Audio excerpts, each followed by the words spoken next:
Welcome to Empowered to Grow, the podcast. I am your host, Hanan Al-Basha.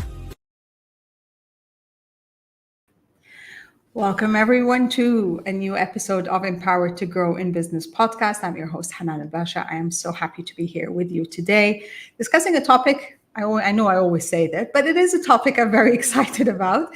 And of course, because I have some very dear friends of mine sharing the episode today. So if you have read the title, it is about collaboration. It's about co-founders. It's about finding the right match. If there's anything that's called the right match, I think that's what we'll be discussing today. So I have the utmost pleasure to be hosting today Dr. Rana Sabra, my friend, and Asmaa Alkuwari, my friend as well. And I'm just going to bring them on stage if they're ready.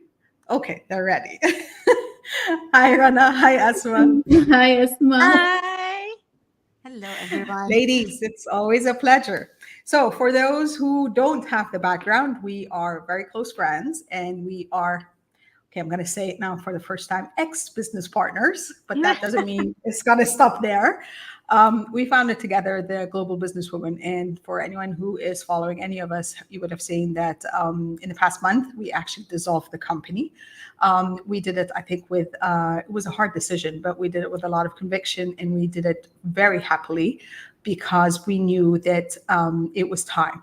And I think today we kind of, when we were on one of our calls, and we do weekly accountability calls, by the way, we were saying, we've got to talk about this. I think the thing that people don't talk about enough is, I don't want to call it the struggles, but just the challenges that come along the way when you're building a business, when you're growing it, or when you do decide that this is not a right fit for me anymore.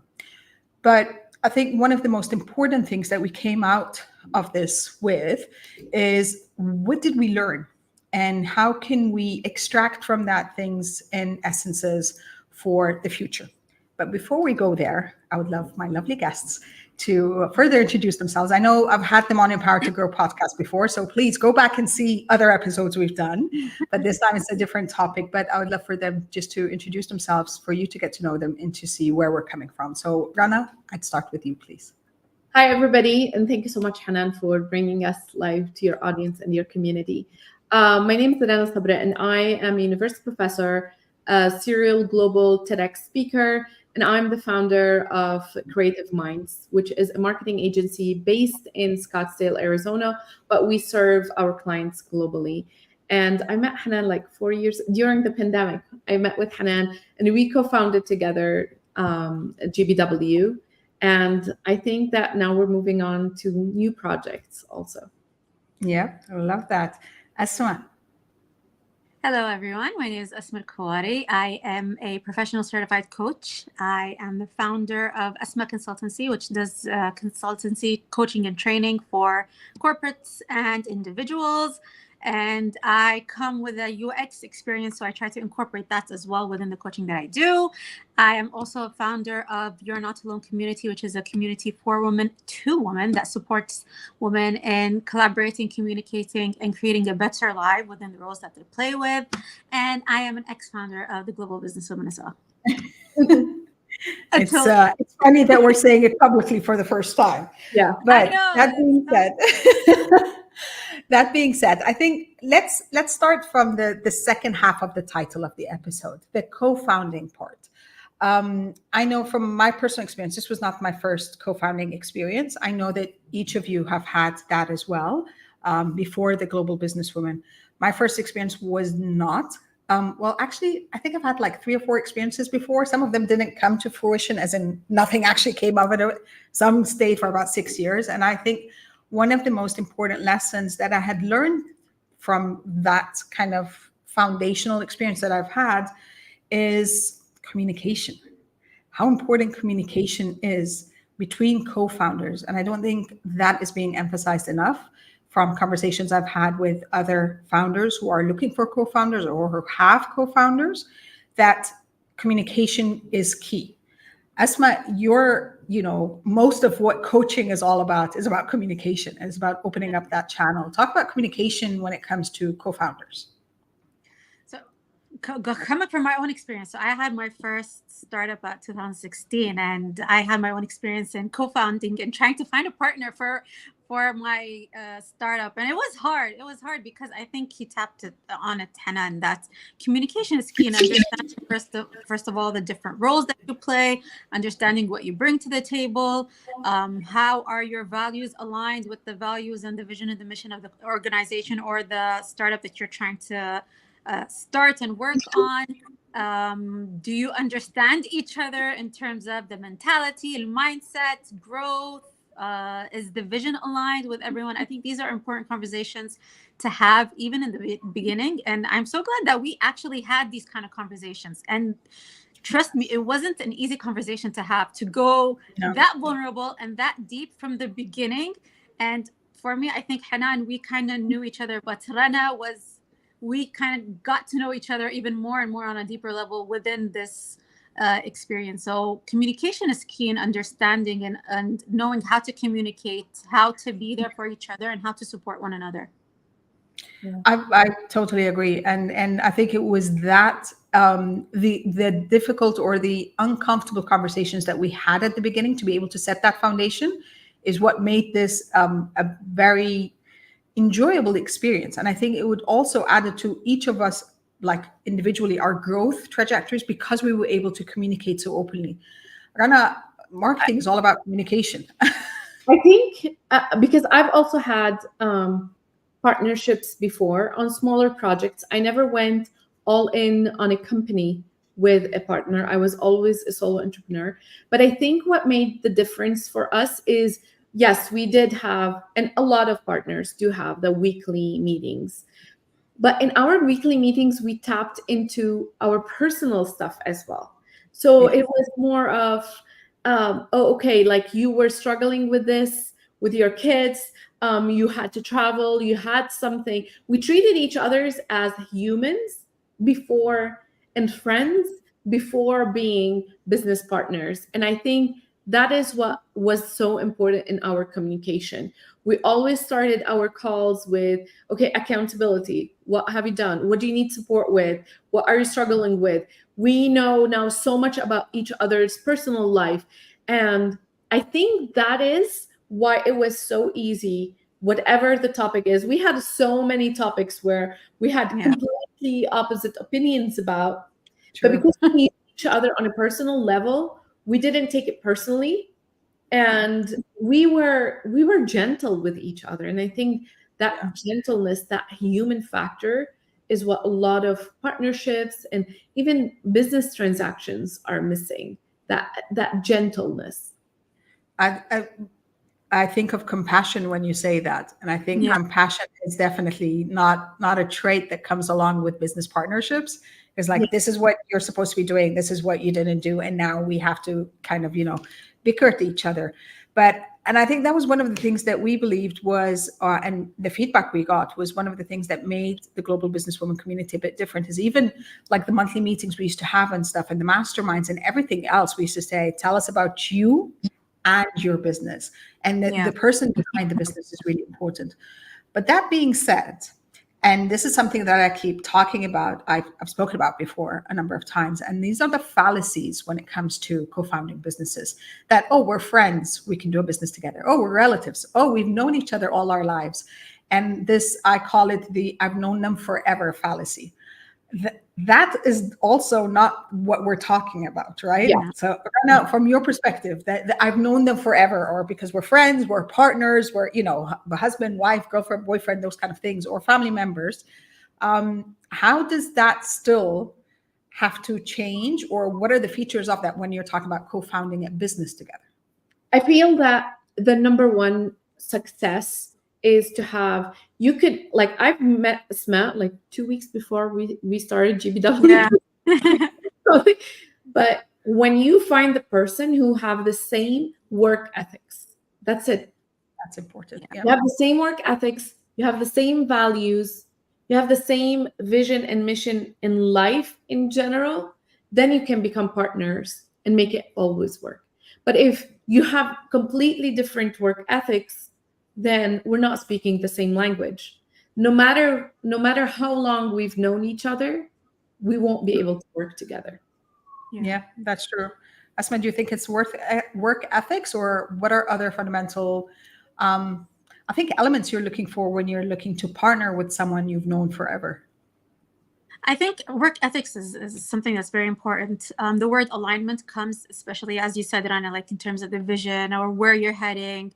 I think also something that brought us all together is that we were all experienced in different things that kind of created that wholesome of the business. So, for example, it's the entrepreneurial and the mindset and the strategy from Hanan. It's the marketing from Rana. It's the coaching, the wellness that came also from me and from all of us. And I think that's what brought everything together, because each of us had her own strength and her own area to bring something to the startup or to Global Businesswomen for our matter. And I think that's what created that cohesiveness between all of us. And it's not like it kind of set the role of each one is responsible for what. And it's not just about the role that you hold, but it's about what you bring to the table. And I think that's what created that cohesiveness and that relationship, the business relationship. Yes, we are friends, but we are accountable. We hold ourselves accountable to the work that we do. If we need that hard conversation, we're going to have it, and we're going to talk about it, and we're going to come with action points that will support us individually and to support the organization. I think that's what's important, because not everyone you know around you can get to that level.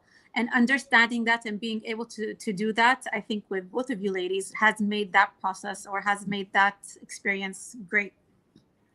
I love that. And the fact that, yes, that's one of the things I keep advising when I'm mentoring, when they're like, I'm looking for a co-founder. I'm like, find someone that complements your skill set, your core competences. Because what does a co-founder mean? A co-founder means that they are as vested in the business as you to be able to grow it together. You're not just hiring someone to do a job and that's it. That's the core of their responsibility. You're hiring someone to build the business together. From that perspective, and I think both of you touched on it, let's talk about managing expectations when it comes to co-founders. Again, one of the lessons I extracted from my previous partnership was there was no management of expectations. Again, it was like, okay, we're all professionals, we can do this.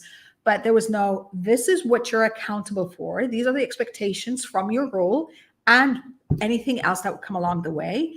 And this is how you will be held accountable, or how we will measure that we're all contributing to this business together. Asma, start about accountability and holding or managing expectations, or even let's start with setting expectations. Setting expectations. So I always tell, so from my coaching perspective, I always tell people, do not set very high expectations, or if you can, don't set any expectations at all, because you're going to let yourself down. That's difficult in a business, but yeah. Exactly. Yeah, one way or the other. I think you need to set certain goals, yes, but in terms of the expectations of especially if you're coming from a perfectionist mentality, or setting yourself for a fall or whatever it may be, I think that in that term, setting expectations can be really harsh, because it can go down in terms of your self-esteem, in terms of your confidence. But why it's important for us in a business, and I think that's what supported us three, is that we all already had our own businesses before we came into the Global Businesswoman. And I think this is where it was important to create that expectation of how much effort I'm going to put in my business, and how much effort and time and energy do I have to put in the Global Businesswoman. And sometimes we needed to put 100%, sometimes we needed to put 60%. And it was fluctuating based on where we were within our programming and events, or where we were within our other businesses.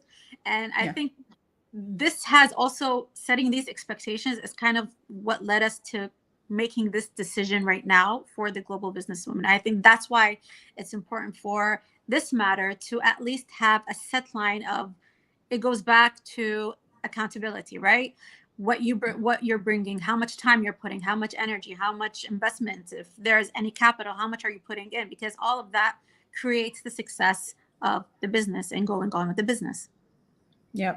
Rana, from your end, I know we were, I think we were all building and managing and setting expectations for ourselves in a kind of in a way that served us. Again, you and I are moms, so we also have extra responsibility. Asmaa has the family responsibilities as well. So from that perspective, setting expectations, but also being able to hold this space for yourself, for your family, and for your partners. I think that the three of us, the reason why this was successful, because the three of us already have set expectations for ourselves. Mm. And I felt that every time we come to a meeting, and if I personally didn't get what I was supposed to do, get accomplished, I wasn't faced with why you didn't do it. I was faced with, it's okay, you were also dealing with X, Y, and Z. So we were kind of supportive, but also keeping each other accountable. So Yeah. I think that was the magic combination that we had and we needed. And I feel like the 10 days challenge that we did a couple of Yeah, we have to talk about that. So for those that don't know, I don't think you would know, but anyway, I don't think we announced it anywhere. Asmaa saw this thing on Instagram and she's like, ladies, she sent it to us. She's like, we have to do this. And it was a 10-day dare challenge, or a 10-day dare challenge. Yes. Yeah. So we would put and hold each other accountable for 10 days. Each day was a different out of comfort task for our businesses to move the needle forward, and for GBW whilst we were involved in it.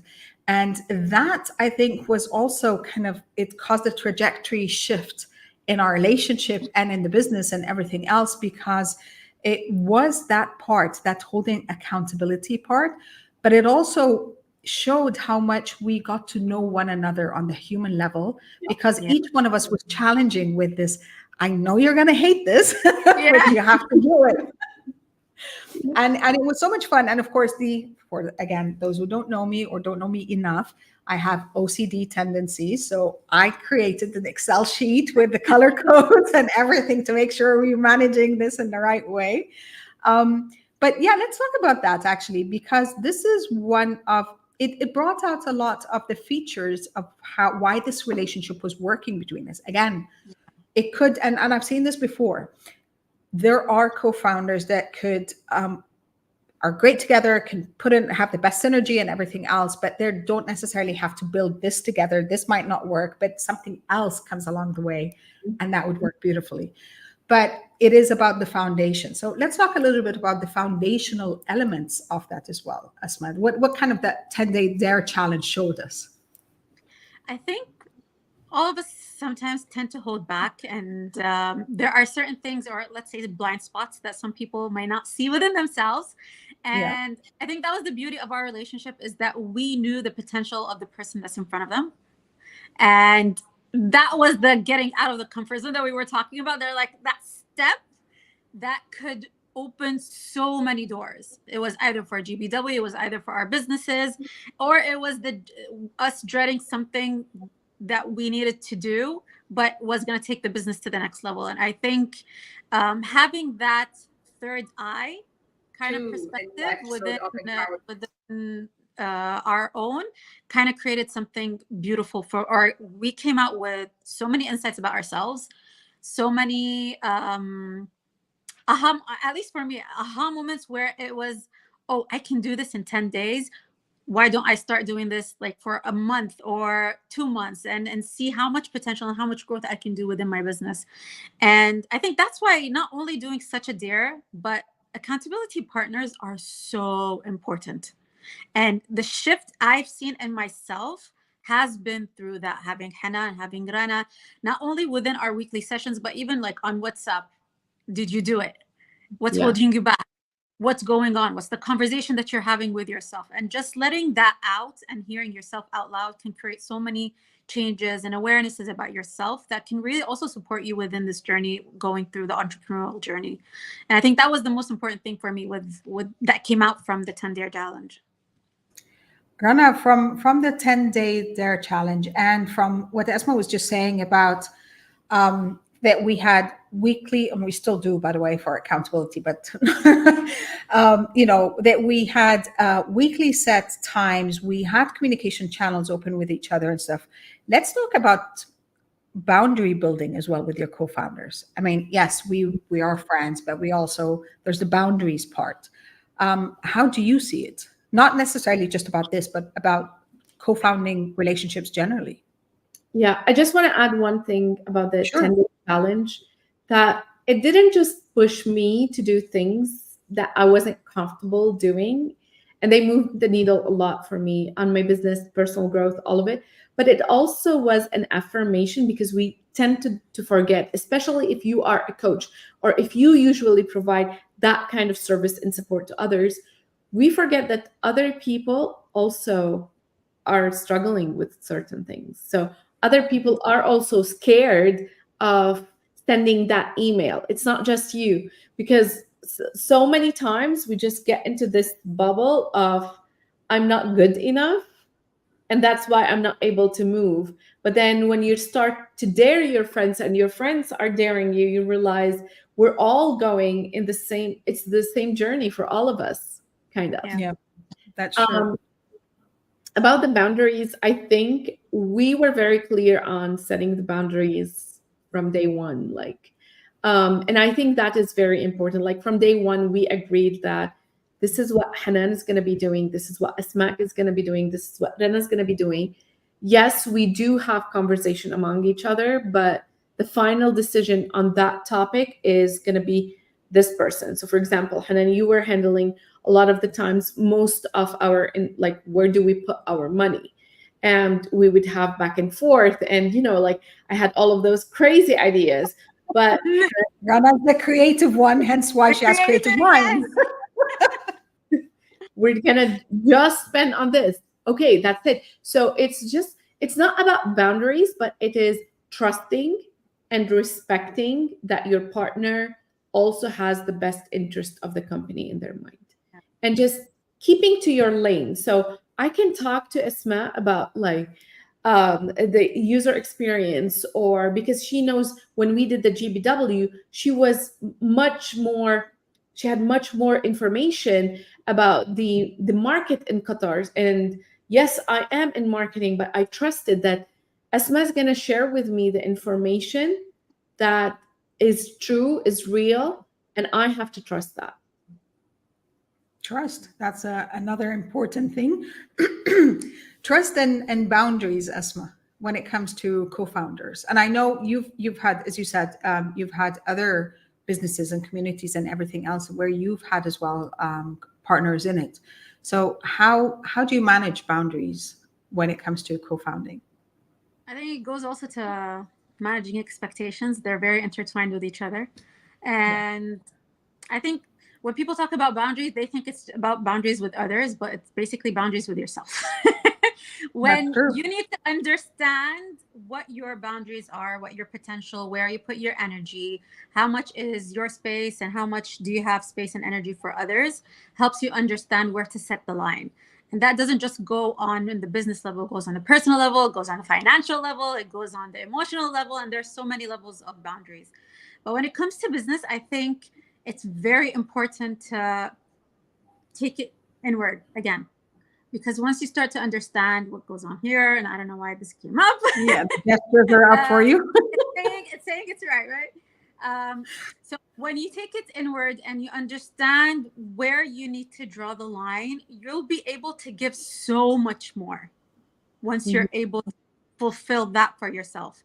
Understanding your strengths, because for example, like Rana said, each of us brings something to the table, and knowing that you are amazing at what you do and you have the experience about it. Sometimes you think people might know, but you need to speak about it, and you need to highlight what comes up for you, because you want to create that change, or you want to create that awareness, or you want to support one another. And for us, I think it wasn't just boundaries of how we do the business, but how we take decisions, how we allow each other to speak and share our opinions. We were all heard, and we felt that we created that space to be heard, even though sometimes we had conflicting ideas or even suggestions, and it wasn't all la la land for all of us. No, we're not trying to to picture our utopia. It wasn't utopia for over 2 years. Utopia at all. And I think it comes from how we experience things personally, and then what we all brought to the table for this business. And even though we had the Global Businesswomen, some of us still had different, like all of us, not some of us, all of us had different perceptions of how we wanted to do the business. So trying to find kind of like the ground Common for ground. all, Yep. exactly, the common ground for all of us. Also, boundaries plays a lot in that aspect. So But you know what both of you are saying is coming up another feature for me, which is really, really important. And again, we don't stop enough to identify it, and that is having respect for one another. Yes. And I think that respect is on a personal level, it's on a professional level. You know, as Rana was saying, like, I respect your expertise that you're bringing to the table, and I respect that you will be sharing it fully to build the business together. It wasn't just about, oh, I like you, you know, we put the, you know, we have the same hairstyle, or we have the same likes, or whatever, or we go shopping together. But it was about respect of a lot more than that. And that as well comes, as you were saying, Asmaa, this comes as well into respect of your boundaries. And I know part of it that that's also important to note out, that we respected each other's family boundaries as well. You know, I know that for me personally, I've got blackout times. I call them blackout times during the day. This is family time. And both of you respected that. You knew that even if you send me a message during that time, I will respond when that block for me is over. We respected when, you know, any issues were happening on each of our families, or not necessarily issues or celebrations or whatever it is. It is holding the space for one another, but appreciating as well that once that is done, that we will come back and do what's required of us. And I think that's part of respect and expectations and everything. I want to note something, and that's the exercise we did at the beginning. Asmaa, the ways of working. Yes.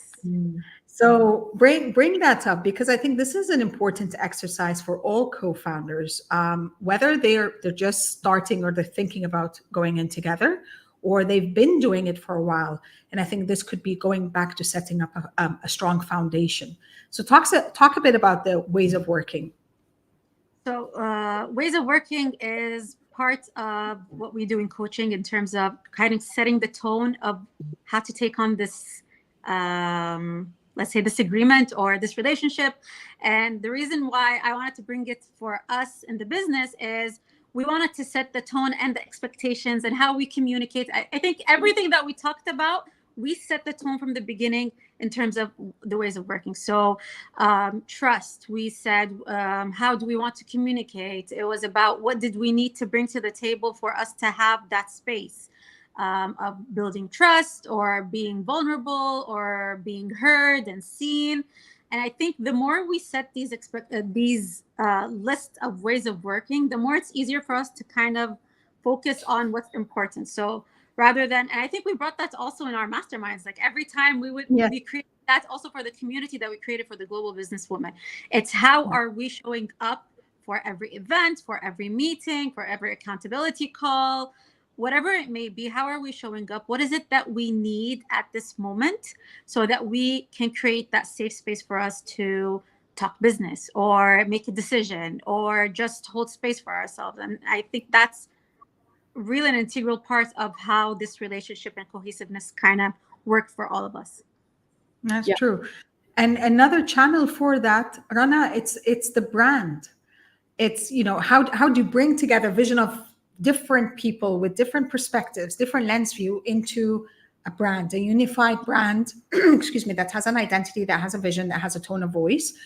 Tell us how you did the exercise for us. So, you know, kind of talk a bit about that, because that is important as well. So I believe that when partners come together, and again, as we said earlier, if you don't have the same values, vision, mission, then you cannot build the same brand, because the brand needs to have an essence. So I think that what we did first is we agreed what feeling we want people to have and experience when they get in contact with our brand. Like, we want them to come to our mastermind or see a post on social media. What do we want them to think? And we go back kind of to what you said at the beginning, that GBW, when we first started, you insisted on having, it's about the business and the woman behind the business, the person behind the business. So that was easy for us. But the most important thing, I feel that GBW was not a copycat of either of our brands. It had its own identity, which had bits and pieces from each of our brands, but it was so unique. And the reason behind that is we were never competing on who's going to shine more. That's very true. I've worked with so many professionals. That's why it was a little bit of a emotional for me when we said goodbye to GBW, but trusting that we will be working together again. And when I went to Doha, it was the first time I met both of you in person. Yes. And yes, we've been pushing each other to shine. We've been encouraging each other on Zoom and through our newsletter and everything. But seeing it in action in person, I've never, in 20 plus years of experience, I've never experienced that with anybody before. And that's why GBW had that essence, that brand of encouragement, empowerment, of support, because we as co-founders were not fighting or competing to shine, and we allowed our community to shine instead. Yeah. Very important that you bring up that point, because again, as co-founders, usually you would hold positions like chief positions in your company. So, CEO and CMO and CDO and CSO and whatever it is. But it is also important to, and that's part again of that conversation you need to have to be able to, for everyone to be clear on what's expected of them. Is there going to be a spokesperson? Usually it is a CEO, but in this day and age where a lot of opportunities for speaking and for pitching and all of this is something you also need to agree on. Is there going to be someone assigned to this? Is there someone that this is their core competence, and someone who's the technical person is not really a person who enjoys being on the stage or feels comfortable talking about the company with others unless he's developing something or she's developing something? Is there a space you want to hold for each other? As we were saying, when we did the Power Up, Doha, I went blank for a second. What was it called? The event we had, it was a whole day event, and it was from 10 a.m. to 7 p.m. And each of us had their sessions. And I loved, again, that was the first time I see Rana. We both see Rana in person, but we were sitting there, and I loved how each one of us was on the stage doing something, and the other sitting was like, oh my God, I love this. We were rooting for each other, even though we knew of each other's capabilities. And I'm not saying, again, we're not saying we had utopia for 2 years. We're not being delusional or detached from reality, but we're saying we had so much respect and we honored what each of us brought to the table, that we were really sitting, as you were saying, Rana, in Asmaa, in awe of the performance that was happening in front of us. So that's another aspect of understanding the core competences. Are you speaking on behalf? Can you do deals on behalf? Are you more on the technical? Are you more, I don't do operations, someone else needs to be doing that. That drains me. Understanding what drains us and what adds value to the company to be able to move the needle forward. Yeah. Thoughts? Something maybe to share. When we first started, I think when we assigned the different roles, so Hanan was the CEO, Rana was Chief Marketing Officer, and at the beginning, I was Chief Development Officer. Development Officer, yeah. And at that time, it made sense.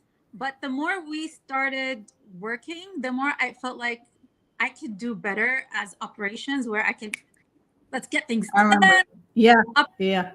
All of that. And I think we had that conversation of, okay, can I be that so that it creates a better cohesiveness of our roles, and then I can hold that.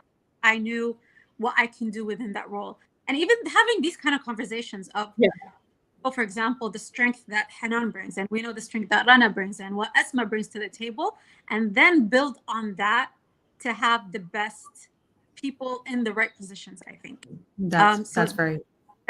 And it goes back to the conversations. It goes back to the ways of working and setting the expectations of what do we want to get out of the business.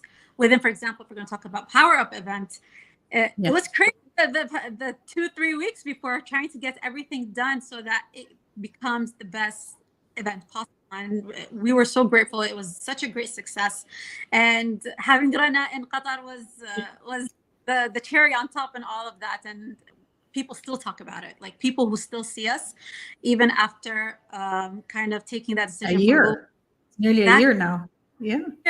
people are still buzzing about the event that happened in Qatar. So that only speaks wonders of the effort that has been put, the impact that it has created, and the results of the efforts and the work that we have done is something that we're always going to be grateful for. Yeah. Yeah. Couple last things that I want to point out when it comes to something as well that could contribute to successful or prosperous co-founding relationships. One of them is everything we said being documented, being on paper. So that's a huge part of the accountability, because as much, again, how long or how short you've known each other, it's also important that you put it down in writing so everything is clear. There's no, oh, I thought you said that, or I thought you meant that. And I tell people that now because, again, that was not my experience before. And I think, incorporating the roles, the responsibilities, the ways of working, this is all, it doesn't have to be 100 pages. It just needs to be 1 or 2 pieces of paper to be able to document that. And something that Rana pointed out in the middle was the financial, as in the financial mindset. I think that is an exercise that is very important to be able to identify the financial blueprint of each of the founders and the associated mindset with it, with how they feel about money, how they deal with it, what it means to them, how abundant or scarce they feel that when it comes to the money resource. And, who's going to be investing in the business, or is it equal investment until the business is up and running and you have revenues and all of this? These are also, it could be a very uncomfortable conversation to have with people, especially if you just met them in in a very professional setting and you're trying to do something together. But I think it is very important because there are times where you will discover, oh my God, and well, anyway, I'm not going to bring up previous experiences, but it is one of those things is like, oh my God, I didn't see how you're seeing that. And, we know that financials and funding and looking for funding, or even how you feel about funding, or how you're going to invest the funds that come through, whether these are your personal funds, if you're bootstrapping, or if it's a loan, or friends and family, or you were able to get some investors on board. These are all elements that could make or break a business. And we've seen many mega businesses that have just gone downhill because they didn't spend the money the right way, because they weren't equipped for it. Anything else when it comes? I want to take a few minutes to talk about collaboration, but anything else that we need to cover in co-founding before we move on to collaborations? I just want to add something, that once we had everything in writing, I felt that we all came into the calls with so much ease, because I'm not worried about being misunderstood. I'm not worried about, oh, am I stepping on someone's territory or anything like that, because it was so clear. So if I said something that was related to Asmaa's place where that's what she's handling, she knew that I'm not doing that because I'm trying to take part of what she does. It was just an idea and we're sharing it, and having that mindset of it's okay not to agree. Yeah. I think we developed that mindset much earlier on, when it's like, oh, let's do this. It's like, no. I'm like, what do you mean no? But I think going back again to the respect, we do respect one another, and that in itself held a lot of ground for us. That it was not like, oh, F you, I don't care what you think. It was, okay, hang on a second, let's dissect that, and let's find the middle ground where one of us can let's get the best scenario out of it. So yeah, it was fun, and it still is fun, and I'm looking forward to more co-founding experiences or collaborations collaborations. I want to take a few minutes to talk about collaborations, because again, collaborations is people coming together, entities coming together, small businesses coming together to do something bigger, bigger than what they would have done independently. And this could be short term, this could be long term. Let's talk about some fundamentals as well for collaboration, because now we are looking at, we're no longer creating something together, but we're coming together to deliver on something. Usually that collaboration is to deliver on a product or a service, or to, kind of, I think as I was just saying, is just deliver something bigger than what we could have done independently. Asma, I know you've had a lot of collaborations. Talk a little bit about them. I think so. In essence of probably coming from a service-based business, I think collaboration has become something that's very important, because it kind of takes not only you but the other person's business idea kind of to the next level, because it's bringing more than one mindset, let's say, create something powerful. And from that, it's been such a journey, because not only does it let you tap into other audiences or expand your market, or even understand more of the pain of the customers that you're trying to deal with and all of that. And because of these collaborations, it's been such a great journey, because it helped me, for example, expand my business to not only Qatar but within the region. Having Rana, for example, in the United States, and having these kind of conversations where we can collaborate on a different level, support one another. It's about, for example, the different programs that I've done of how we can create something. So for example, in coaching, we have something called co-creation. It's not creating something from scratch, but putting both your minds together to build up something that really can benefit everyone within this realm. And if you see it on Instagram, everyone's talking about collaborating. Like, how can we collaborate? How can we create more value to the people? How can we get people to, for example, tune in, to expand, to grow, to create that awareness? And I think it's such a crucial moment, especially when you're still growing your business. The more collaborations that you have, the more the ground or the base is stronger. At least that's what I felt with my business. And that would be an advice that I would actually give other businesses. Rather than you doing everything alone, why don't you collaborate? Why don't you tap into people's experiences, tap into their market, tap into their audience that can really support your business to grow? I agree. Rana, talk about the collaboration, but I want you as well to shed the light on the power of the brands coming together and the brand equity in that. So I'm all about collaboration, but the thing is, we have to be very careful, because a lot of the times it's not an equal collaboration. So it ends up one brand kind of cannibalizing the whole branding for the thing. And I personally prefer not to be in such situations. I always prefer, when I'm collaborating, is to find somebody. They don't need to have the same target audience, but what they need to have is the same values. And I always go back to values and work ethics and so on, so that it's an equal opportunity for both of them to shine at the same time. But the more you bring in brands that align with you, that align with your target audience, or aligns with what you stand for, the more you're emphasizing who you are as a brand, and grows your brand equity. And it just gives more trust and credibility to your brand.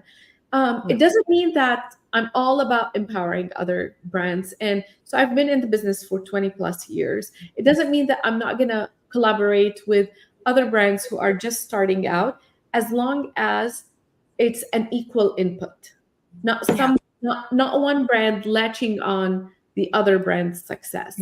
It's an equal input. It's like we had the collaboration with Elspeth of Global Women at Work. And what was important is, again, she has a community. We had a community as well. But it was bringing in elements like, speaking about those experiences of building a business that she was talking about, all professional women. We were talking about giving workshops, doing those kind of things, like both of you were saying, that are complementing activities rather than one brand taking the kind of the overshadowing. And in that case, by the way, again, there's nothing wrong with that. And that is more of a subcontracting agreement, and that is different. It's like you're subcontracted to do something, so it is the brand that it's their brand that is in the forefront, and you're subcontracting the services. It is an agreement, you get paid for it and everything else. But when you're collaborating, it's you bringing the kind of the essence of what you both do together to support a bigger community or to build a bigger product or a more elaborate product that you wouldn't have been able to do it yourself. That develops afterwards possibly into official partnerships that again are contractual based, and that could develop into a merger or something like this, or kind of a joint venture. I mean, there are a lot of progressions when it comes to business, and I think the whole point of this conversation was for us to shed a light on the different modalities, but also the components before getting to the modality, the components within it that could support the success and the longevity of it. So I know, as always, ladies, we can be talking for a long time, but it is 45 minutes. And usually the structure as it currently stands, one guest, it's 30-minute episode, two guests, it's 45. But before I wrap up with you, I want to ask you again, the show is called Empowered to Grow in Business. And I wanted your view, whether you want to bring it from today's context of what the episode is about or anything else from your context. What is your resonance with the phrase empowered to grow in business? Rana? I mean, just do it. Just no one is going to empower you.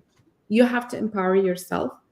And the more we listen to podcasts like Hanan's podcast, the more we listen to people who motivate us, like Asmaa, and you guys will always bring, and so many other people always bring actual tools that you don't need a lot to start. Just start. Do something. Empower yourself. Get started. We started this out of a conversation I had with Hanan, and then Hanan had another conversation with Asmaa.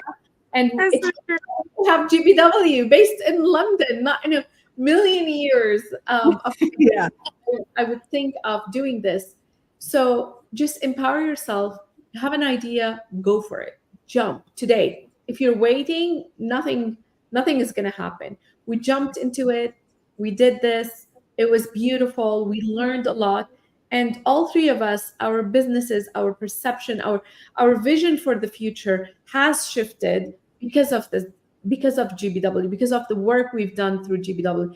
We empowered each others, but we also learned how to empower ourselves. So I feel that the first component, most important component, is empower yourself and don't just wait for others to do it for you. Asmaa. It was so funny because today I was trying to do the thing that they're doing on Instagram, where you, on ChatGPT, you write for them a set of questions and they have to come back with one word to answer that question. And for me, I put this question today: what is it that you need to create change in your life? And the word was consistency. And I think that's so important because we talked about accountability, being accountable for yourself, being accountable for your goals, your business, but it's consistency of you always picking yourself back up, even when life hits you hard, personally, professionally, your business is not growing well. You're having really the worst days of your life, but it's the fact that you still pick yourself back up because you believe in yourself and you believe in the idea that you bring, and you know that you are worth so much more than where you are, is what's going to create that change and what's going to empower you to grow and create the success that you aspire to. Thank you so much, ladies. Couldn't have said it better in any way possible. It has been and is always an honor to be your friends, be your business partner, and I look forward to more collaborations and to more possibly business ventures together.